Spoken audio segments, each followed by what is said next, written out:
다 같이 하나님 사랑, 이웃 사랑,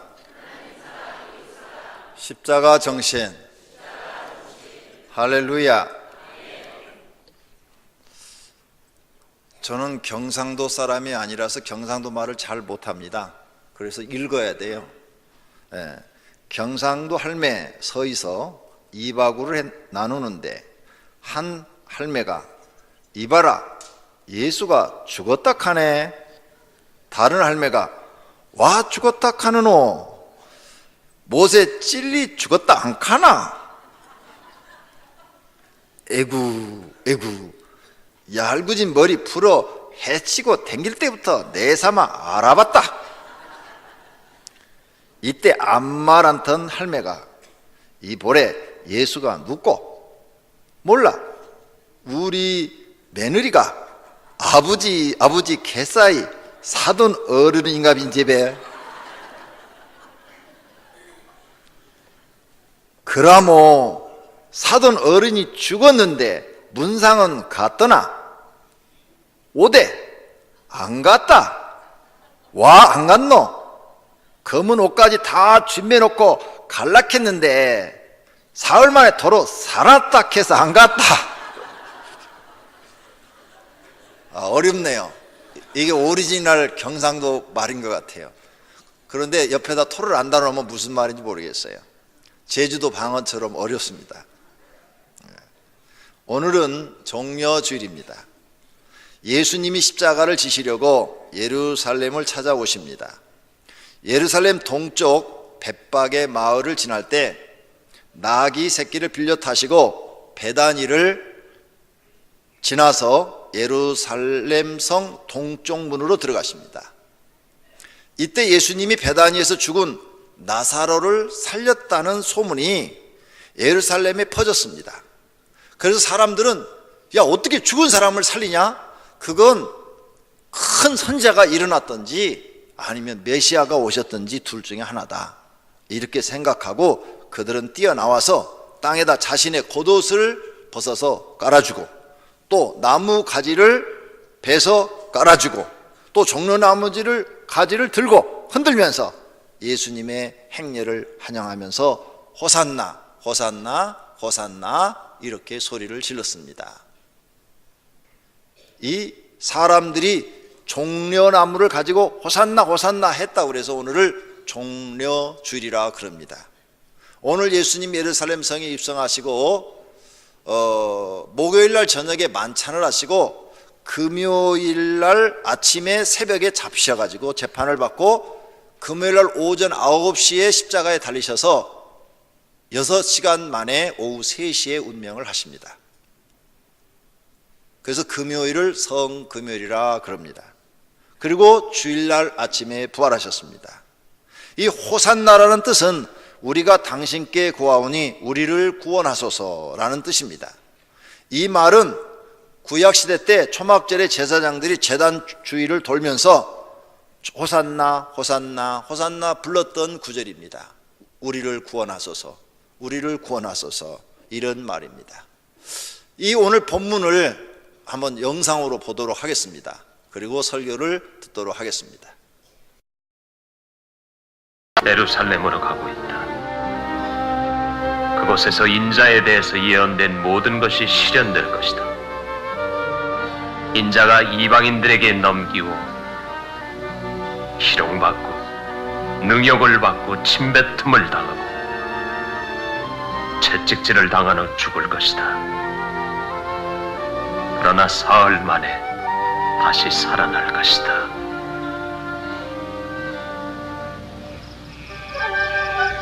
그가 인류의 죄 때문에 죽음을 당할 것이라는 것을 요한도 알았지만 예수께서는 예루살렘으로 가는 길을 택했던 것입니다. 많은 사람들이 그가 오심을 기뻐하여 그를 그들의 왕으로 부르게 되었습니다.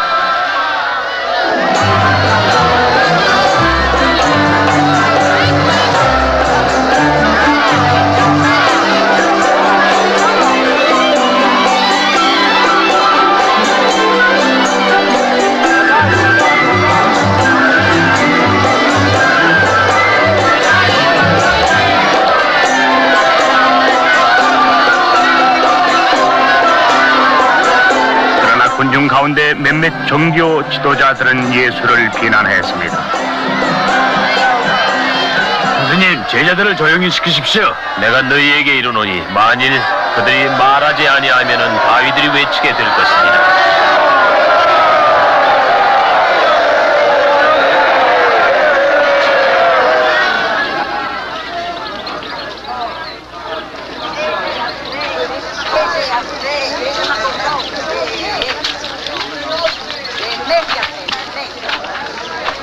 예수께서 예루살렘에 가까이 오셔서 예루살렘을 보시고 한탄하셨습니다.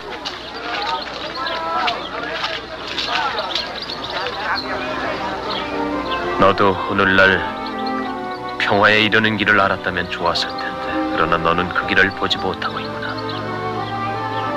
때가 이르면 원수들이 성을 쌓고 너를 둘러 사면으로 가두게 될 것이다. 그리고 원수들이 벽에 가던 너를 파괴할 것이다.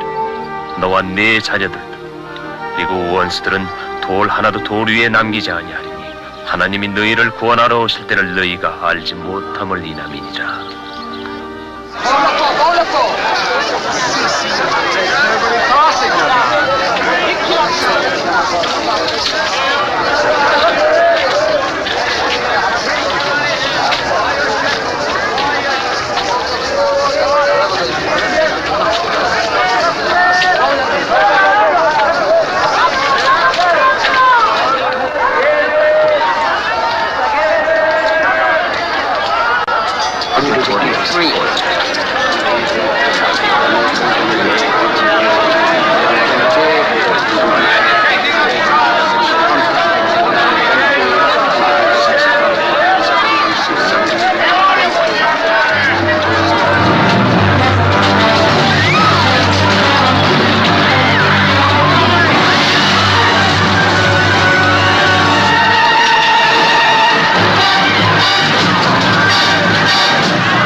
기록된 바 내 집은 기도하는 집이다 하였거늘 강도의 귀결로 만들어 버렸도다.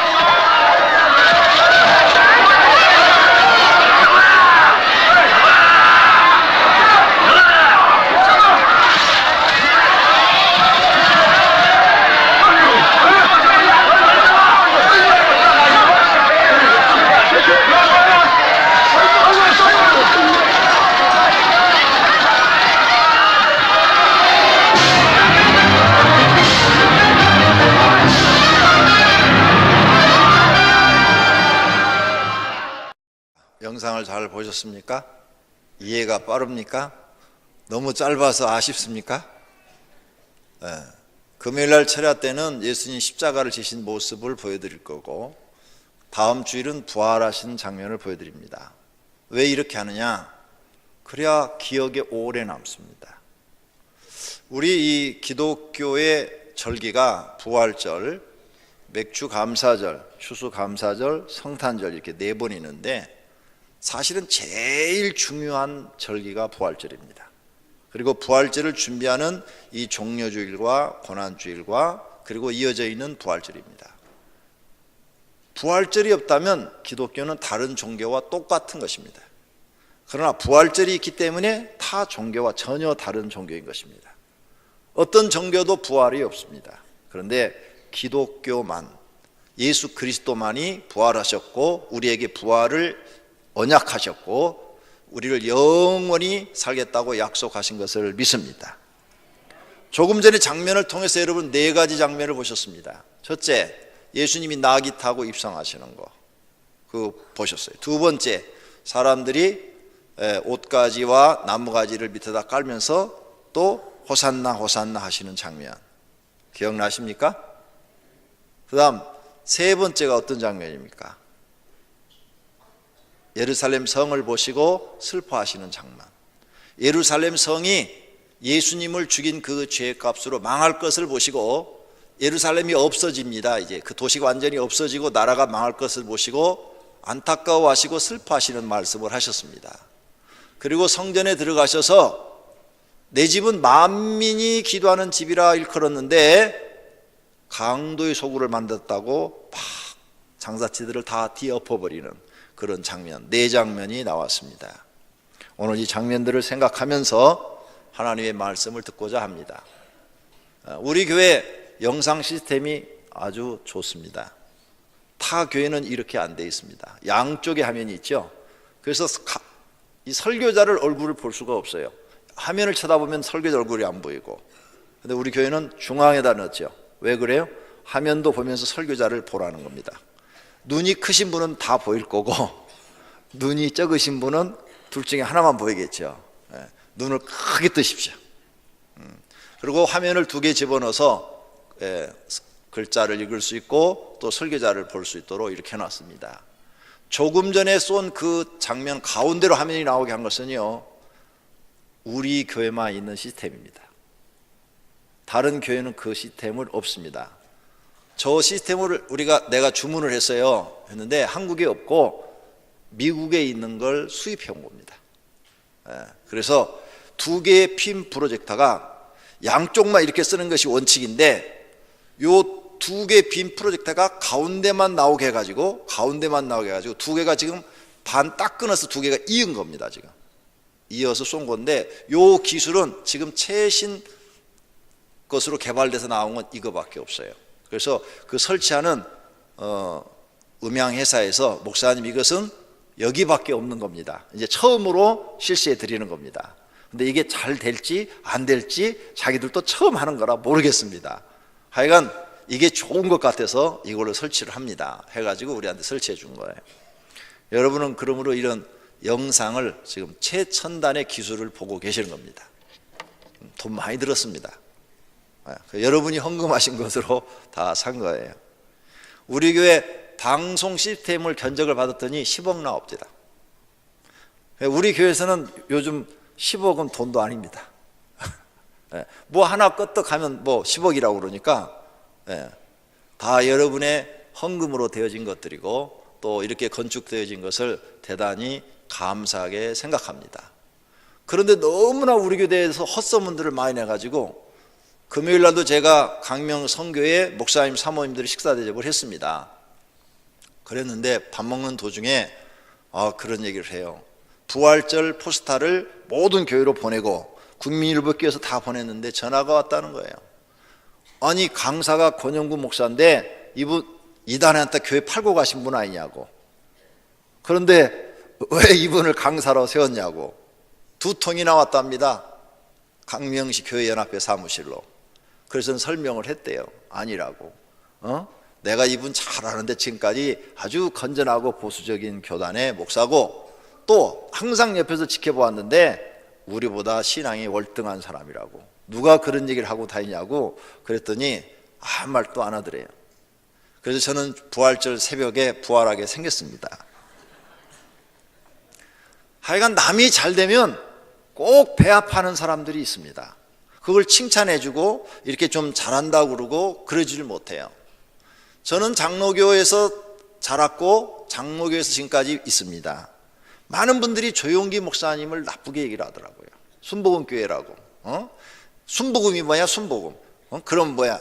순복음이 있고 뭐 진짜 복음이 있고 뭐가 가짜 복음이 있고 그러는 거야? 막 이렇게 말하더라고요. 근데 저는 한 번도 그렇게 얘기하지 않았습니다. 저는 순복음교회 조용기 목사님이 요즘 신문에도 많이 나오고 그러지만 여러분 나쁜 면만 보시면 안 됩니다. 좋은 면을 보실 줄 알아야 돼요. 좋은 점이 그 사람이 많으냐 나쁜 점이 많으냐 이걸 볼 줄 알아야 되는데 왜 나쁜 것만 찾아갖고 얘기를 합니까? 털어서 먼지 안 나는 사람이 있습니까? 아무도 없어요. 나쁜 것만 찾으면 여기 계신 분 다 나쁜 거 있어요. 나쁜 거 없는 사람이 세상에 누가 있습니까? 근데 왜 나쁜 쪽만 얘기하느냐 이게요. 왜 좋은 쪽은 얘기하지 않냐는 거예요. 한 20년 전에 조영기 목사님이 몇백억을 들어가지고 청소년 직업 훈련을 만들었습니다. 그리고 거기 들어온 사람들은 무료로 다 교육을 시켜서 기술자를 만들어 갖고 다 내보냈어요. 학력이 낮은 사람, 생활이 어려운 사람 다 데려다가. 그 아무나 하는 일 아닙니다. 그만큼 교회가 크니까 그런 사업을 할 수 있었던 거죠. 그리고 그분은 제가 이렇게 보니까 여러 가지 단점을 요즘 신문에 많이 얘기하는데 장점으로 보면 예수님 이후로 2000년 만에 한 명 나오신 분이에요. 한 명. 혼자서 교회를 개척해 갖고 100만 명을 만들어낸 분이 그분 하나밖에 없어요. 2000년 동안에. 세계적인 인물이고 2000년에 하나 나오는 인물이에요. 그런데 남이 잘 되니까 그걸 못 봐가지고 그렇게 헐뜯어요. 헐뜯어. 그냥 깎아내리니라고. 절대 여러분은 하나님 믿고 사촌이 잘 되면 배 아파하지 마시기를 바랍니다. 사촌이 잘 되면 칭찬해 주세요. 참 잘 됐다고, 고맙다고, 아이고 너무너무 좋다고. 성도들이 잘 되면 깎아내리지 말고 더 잘 돼야 된다고, 더 잘 돼야 된다고, 이렇게 좋은 점을 칭찬해 주고 인정해 주는 분들이 되시기를 바랍니다. 예수님도 잘한 점이 너무 많은데 바리새인들과 서기관과 제사장과 사두개인들이 그냥 깎아내리는 거예요. 예수님의 좋은 점만 봤다면 예수님을 죽이겠습니까? 절대 못 죽이죠. 그런데 일부러 만들어서 예수님을 모함해가지고 죽이려고 하는 거예요. 얼마나 못됐습니까? 사람이 참 못됐어요. 남 못되기를 바라고 남 망하기를 바라는 사람은 성경에 보니까 자기가 행한 대로 받는다고 그랬어요. 결국 그 벌이 자기한테 돌아온다고 그랬어요. 그래서 자기가 망하는 겁니다. 성경대로 하면은. 남 잘되기를 바라는 사람, 남이 성공하기를 바라고 남이 잘되는 걸 보고 기뻐하는 사람, 이 사람은 행한 대로 그 복이 자기한테 온다고 말씀하셨어요. 모든 성도님들은 내 주변에 있는 분들이 다 잘되기를 진심으로 기뻐하시고 그분이 잘되면 함께 즐거워할 수 있는 넓은 마음들이 되시기를 바랍니다. 할렐루야. 오늘 종려주일에 대해서 생각해 보겠습니다. 첫째로 예수님의 예루살렘 성 입성은 왕의 행차였습니다. 백성들이 왕으로 맞이했습니다. 무리의 대다수는 그들의 겉옷을 길에다 펴고 다른 이들은 나무가지를 베어서 길에다 펴고 그랬지요.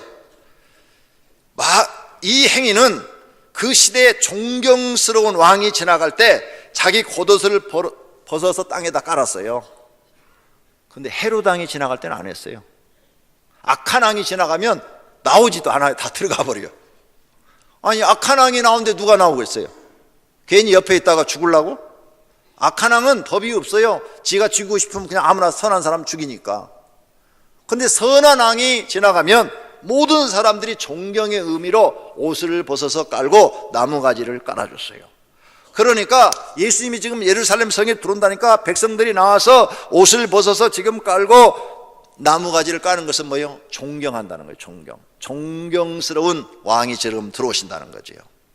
예루살렘 성에 있는 사람들은 자신들을 구원할 왕이 오시기를 기다렸습니다. 예수님의 많은 이적을 듣고 예수님을 왕으로 모시는 것입니다. 제자들도 예수님을 왕이라고 그랬습니다. 찬송하리로다 주의 이름으로 오시는 왕이요 하늘에서는 평화요 가장 높은 곳에서는 영광이로다 주의 이름으로 오시는 왕이요 하나님의 이름으로 오시는 왕이요 예수님을 왕이라고 그랬습니다. 그랬더니 바리새인들이 책망하는 거예요. 선생님 이런 참남한 말을 하는 얘기예요. 어떻게 당신이 왕이냐 이게요. 어떻게 당신이 메시아냐는 거. 당신 제자들을 책망하셔서 바리새인들이 그러는 거예요. 그러니까 예수님께서 하는 말이 내가 너희에게 말하노니 만약 이 사람들이 침묵하면 저 땅바닥에 있는 돌들이 소리를 지르리라. 호산나 호산나 호산나 주의 이름으로 오시는 왕이시여 이렇게 소리를 지르리라. 이렇게 말씀하십니다. 왜? 예수님이 왕이시기 때문에 그렇습니다. 이와 같이 예수님은 하나님의 이름으로 오시는 구원의 왕이십니다. 평화의 왕이십니다. 그러나 바리새인들은 이러한 사실을 모르고 들으려고 하지도 않고 예수님의 말씀에 귀를 기울이지도 않고 예수님께서 내 말을 믿지 못하겠거든 내가 하는 행동을 보고 믿으라 이렇게 말을 했는데도 그들은 그 말은 듣지도 않고 예수님을 책잡아서 죽이려고만 하는 것입니다. 예수님은 이 사람들이 침묵하면 돌들이 소리 지르리라고 말씀하시는 겁니다. 또 예수님은 겸손의 왕이었습니다. 나귀와 나귀 새끼를 끌고 와서 자기들의 겉을 그 위에 얹음에 예수께서 그 위에 타셨다 그랬어요. 많은 사람들이 자신이 못났어도 나귀보다는 말을 타고 입성하려고 그럽니다. 왜? 잘나 보이게 하려고, 높아져 보이게 하려고, 위대하게 보이려고 그럽니다. 그런데 예수님은 스스로 겸손하셔서 만왕의 왕 하나님이신데도 자기를 낮추어서 나귀를 타셨어요. 나귀는 키가 조그만합니다. 아주 우리나라로 보면은 송아지만밖에 안 해요. 그런데 힘은 셉니다. 그게 나귀를 저도 예루살렘에 가서 한번 타봤는데 송아지만밖에 하는데 올라타도 주저앉지 않고 잘 가더라고요. 아주 힘이 세요. 그런데 예수님은 모든 사람들은 높아지길 원하잖아요. 그런데 예수님은 스스로 낮아져요. 예수님은 우리에게 스스로 낮추고 겸손하기를 원하시고 가르쳐 주신 줄로 믿습니다. 또 예수님은 구약의 예언대로 오신 왕입니다. 예수는 한 어린 나귀를 보고 타시니 이는 기록된 바 시온에 따라 두려워하지 말라. 보라, 너희 왕이 나귀 새끼를 타고 오신단과 같으니라. 구약 성경 스가랴서 9장 9절에 보면 이 말씀이 나옵니다. 그 예언을 그대로 일시는 거예요. 수많은 사람들이 자신을 메시아라고 소개하고 있습니다. 그러나 구약 성경의 예언대로 오시는 분만이 진짜 메시아인 것입니다. 예수님은 구약 성경을 이루시려고 나귀 새끼를 타셨습니다. 예수님이 나귀 타는 것을 돕는 사람이 있었지요. 벳바게 지방에 왔을 때 제자들한테 너희는 마을로 들어가서 한 번도 타보지 않은 나귀 새끼가 매 있는 것을 보리니 끌고 와라 그랬어요. 아니 주님, 남의 걸 그냥 끌고 오면 돼요? 그러면 왜 가져가느냐 물으면 주가 쓰시겠다 하라 이렇게 말씀했어요. 갔더니 정말 나귀가 있고 가져가려니까 그 주인이 아니 그거 왜 가져가려고 그럽니까 하고 묻습니다. 그래서 주님이 쓰시겠다 이렇게 말을 했더니 아무 소리 없이 예, 갖다 잘 쓰십시오 하고 내주었다는 거예요. 예수님이 하시는 일을 돕는 사람이 되어야 합니다. 교회 사는 일에 걸림돌이 되면 예수님이 하는 일을 방해하는 것입니다. 교회 사는 일을 돕는 사람이 되면 예수님이 하시는 일을 돕는 사람이 되는 줄로 믿습니다. 벳바게의 목동처럼 자신의 나귀 새끼를 들여서라도 예수님의 사역을 돕는 성도가 되어야 합니다. 예수님이 쓰시겠다고 하면 즉시 행동에 옮겨 자신의 소중한 것을 드리는 믿음이 필요합니다. 이러한 믿음의 성도가 되시기를 축원합니다. 두 번째로는 예수님은 고난의 길을 가려고 오셨습니다. 모든 사람들은 고난보다는 평안한 길을 가려고 합니다. 내가 너에게 말하노니 엘리야가 이미 왔으되 사람들이 알지 못하고 임의로 대우하였도다. 인자도 이와 같이 그들에게 고난을 받으리라. 인자, 예수님을 얘기합니다. 예수님도 이와 같이 고난을 받으리라. 많은 사람들은 고난의 길을 가기 싫어합니다. 모두 쉽고 편안한 길을 가려고 합니다. 하지만 예수님은 고난의 길, 십자가의 길, 죽음의 길을 가려고 지금 예루살렘 성에 들어오고 계시는 겁니다. 이제 자신의 생명이 5일밖에 남지 않았다는 것을 알고 있는 겁니다. 우리도 쉽고 편안한 길보다는 힘들고 어려워도 십자가의 길을 가야 합니다. 왜? 십자가의 길이 사람을 살리는 길이기 때문입니다.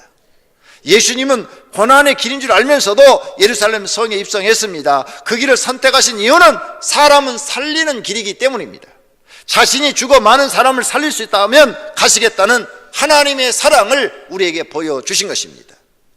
로마서 5장 8절에 우리가 아직 죄인 되었을 때 그리스도께서 우리를 위하여 죽으심으로 하나님께서 우리에게 대한 자기의 사랑을 확증하셨다고 하셨습니다.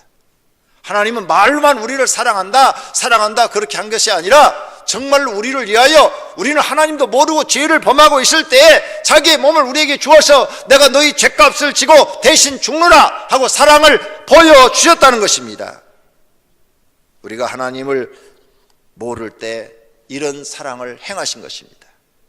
우리도 다른 사람을 살리기 위해서 고난의 길을 갈 줄 아는 사람이 되어야 합니다. 디모데후서 2장 3절에 너는 그리스도 예수의 좋은 병사로 나와 함께 고난을 받으라. 우리는 예수 그리스도를 믿는 병사요, 예수 그리스도를 믿는 사람들입니다. 그러므로 고난도 받을 줄 알아야 되는 것입니다. 이러한 사실을 깨달은 사람들은 예수께 사랑의 빚을 졌습니다. 이제는 고난의 길이라도 가서 사랑의 빚을 갚아야 될 줄로 믿습니다. 세 번째로는 많은 사람들이 호산나 하였습니다. 우리를 구원하소서. 우리를 구원하소서. 많은 사람들이 구원받기를 목말라 하고 있습니다. 이들은 베다니에서 나사로를 살린 이야기를 듣고 큰 선지자가 왔다고 생각했습니다. 아니면 정말로 메시아가 왔기를 기대하고 있습니다. 그래서 예수님이 자기들의 메시아이기를 바라고 진심으로 호산나 호산나 하는 것입니다. 메시아의 뜻은 뭡니까? 구세주, 구원자, 이런 뜻입니다. 우리를 구원할 자가 오셨다는 겁니다. 메시아가 오셨다는 거예요. 그래서 호산나 호산나 이렇게 불렀던 것입니다. 사람들을 고통에서 구원할 자가 오시기를 목마르게 이스라엘 사람들은 기다리고 있었습니다. 그들은 로마의 식민지에서 구원할 메시아를 기다렸습니다. 헤롯의 폭정에 구원할 메시아를 기다렸습니다. 남자들은 전쟁터나 강제 노역 장소로 끌려가고 여자들은 가난 속에 빠져 있습니다. 여기서 구원해줄 메시아가 필요합니다. 그래서 그들은 예수님을 진심으로 환영하며 호산나 호산나 호산나 이렇게 불렀던 것입니다. 많은 사람들이 질병과 굶주림 가운데서 죽어가고 있습니다. 가정에 행복은 없습니다. 사는 곳이 지옥과 같습니다. 그들은 간절히 메시아를 기다리고 있습니다. 이스라엘 사람들은 호산나를 부르고 싶었습니다. 그런데 그런 분이 실제로 오신 것입니다. 그래서 모든 사람들이 길거리 나와서 대대적인 환영을 하였던 것입니다. 우리에게도 호산나가 필요합니다. 우리가 당신께 구하니 우리를 구원하소서. 우리가 살고 있는 현재도 2000년 전 예루살렘과 비슷합니다. 절대적으로 우리에게 지금 구원자가 필요합니다. 성도님들에게 지금 구원자 예수가 필요합니다. 죄에서 여러분을 구원할 분이 필요하십니다. 고통에서 여러분을 구원하실 분이 필요합니다. 질병에서 여러분을 구원할 분이 필요한 줄로 믿습니다. 가난에서 우리를 구원해 줄 분이 필요한 줄로 믿습니다. 좌절과 절망에서 우리를 구원해 줄 분이 필요합니다. 그분이 바로 예수 그리스도이십니다. 이분을 환영하십시오. 호산나를 외치십시오. 그분을 마음에 모시기를 바랍니다. 그분을 가정에 모십시오. 오직 예수 그리스도만이 우리를 이 모든 문제에서 구원하실 분인 줄로 믿습니다. 오늘 우리는 호산나를 외쳐야 됩니다. 다 같이 크게 호산나 3번만 합시다. 호산나 호산나 호산나 할렐루야. 무슨 뜻입니까? 우리를 구원하소서. 지금 현재 처해 있는 우리 고통, 괴로움, 절망, 좌절에서 우리를 구원하소서. 할렐루야. 우리를 구원하실 메시아를 우리는 환영해야 될 줄로 믿습니다. 크게 외쳐 불러야 될 줄로 믿습니다. 4번째로 예수님은 눈물을 흘리셨습니다. 성에 가까이 오셔 성을 보시고 우셨다고 그랬어요. 성을 보시고 우시며 너도 오늘 평화에 관한 일을 알았더라면 좋을 뻔하였거니와 지금 내 눈에 숨겨졌도다. 날이 이를지라 내 원수들이 토둔을 쌓고 너를 둘러 사면으로 가두고 또 너와 및 그 가운데 있는 내 자식들을 땅에 메어 치며 돌 하나도 돌 위에 남기지 아니하리니 이는 내가 보살핌 받는 날을 알지 못함을 인함이니라고 말씀하십니다. 예수님이 예루살렘 성을 보고 눈물 흘리신 이유가 있습니다. 그 속에 사는 사람들이 앞으로 당할 일을 생각하니까 눈물이 났습니다. 그들이 지금 예수님을 십자가에 못 박아 죽이려고 그러는데 그 죄값으로 하나님이 심판을 받게 될 것을 미리 보시고 예수님은 눈물을 흘리신 것입니다. 사람들은 눈앞에 있는 것만 보지만 예수님은 먼 미래의 일을 보고 계시므로 그들이 로마에게 멸망당하는 것을 미리 아시고 눈물을 흘리신 것입니다. 주후 60년에 로마가 쳐들어와서 예루살렘 성을 포위하고 그 안에 사람들을 다 굶겨 죽여버렸습니다. 그리고 살아남은 사람들은 다 죽이고 그냥 예루살렘 성 자체를 싹 헐어가지고 사람이 살지 못하도록 만들어버렸어요. 그리고 이스라엘 나라는 주후 60년에 없어졌습니다. 그래서 이스라엘 사람들은 살아있는 사람들이 온 세계로 흩어져서 디아스포라가 돼서 온 세계에 흩어져서 오랫동안 살다가 1948년 우리는 45년에 독립했죠. 우리보다 3년 늦게 영국의 도움으로 다시 예루살렘을 차지하게 돼서 나라가 세워졌습니다. 약 1900년 동안 나라가 없다가 세워진 나라가 이스라엘입니다. 지구상에요 1900년 동안 나라가 없어졌다가 세워진 나라는 이스라엘밖에 없어요. 굉장합니다. 그래도 우리나라는 일제 36년 밑에서 식민지 생활을 했지만 우리 백성들이 이 땅에 살고 있었잖아요. 거기는 아예 살지를 못했어요. 유대인은 다 내쫓아 버렸어요. 그리고 살아있는 사람은 다 죽이고 도망간 사람들은 다 흩어져 버리고, 그리고 팔레스타인 사람들을, 아랍인들을 갖다가 이주시켜서 거기서 살게 했어요. 근데 그런 나라가 독립을 했다는 것은 인류 역사상 없어요. 우리나라도 만약 36년 동안에 한국 사람은 여기 한 명도 못 살게 하고 다 죽이든지 외국으로 쫓아내버렸으면 일본 사람들이 여기 살았다고 합시다. 독립할 수 있었을까요? 불가능합니다. 여기에 한국 사람들이 살고 있었기 때문에 가능했던 겁니다. 그런데 이스라엘은 1900년 동안 없었어요. 그 예수님이 이걸 다 보고 계시는 거예요. 지금 미래를. 그래서 눈물을 흘리시는 거예요. 지금도 하나님 우리를 보고 눈물을 흘리십니다.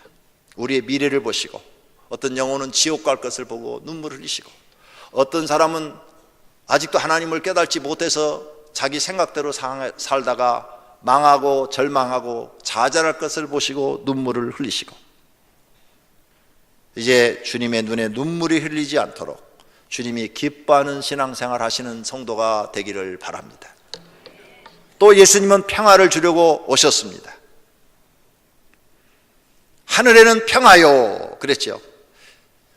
예수님이 이 땅에 평화를 주려고 오셨지만 사람들이 예수님을 받아들이지 않습니다. 그래서 그들에겐 형벌이 주어지는데 매우 크게 주어집니다. 하나님의 교회를 핍박하는 것은 예수님을 죽이는 것과 같습니다. 그러므로 조심해야 합니다. 원수들에게 예루살렘 성 주민들과 자녀들까지 죽는 비극을 보시며 눈물을 흘리셨습니다. 너희들의 그 죗값을 해요. 너 자녀들까지 땅에 메어치며 돌 하나도 남기지 않게 되리라. 그런 날이 때가 되면 이르리라고 말씀하십니다. 얼마나 비극적입니까? 원수들이 와가지고 예루살렘을 사면으로 포위하고 굶주림 속에 죽게 하고 또 자녀들까지 돌을 땅에 메어치듯이 죽이고 성을 헐어버리고 없애버리고 흩어버리는 일이 있다고 말씀하고 있는 것입니다. 메시아를 죽이는 죗값은 너무 커서 사람들이 감당하기 어렵습니다. 실제로 로마가 이스라엘을 멸망시켜버렸습니다. 또 하나님의 보살핌이 떠났다고 말씀합니다. 누가복음 19장 44절에 이는 내가 보살핌 받는 날을 알지 못함을 인함이라고 하십니다. 하나님은 이스라엘 백성을 애굽에서 독수리 날개 위에 업어가지고 인도에서 가나안 땅으로 이끌어왔다고 그랬습니다. 그런데 이제는 그렇게 하나님이 지키시고 보호해 주시는 것을 하지 않겠다는 겁니다. 이스라엘이 그 나라의 땅에 가나안 땅에 살 수 있던 것은 하나님의 특별한 보호 속에서 살았던 겁니다. 그런데 그 은총이 사라졌다는 거예요. 우리들도 하나님의 보살핌이 없어지면 모든 것이 끊어집니다.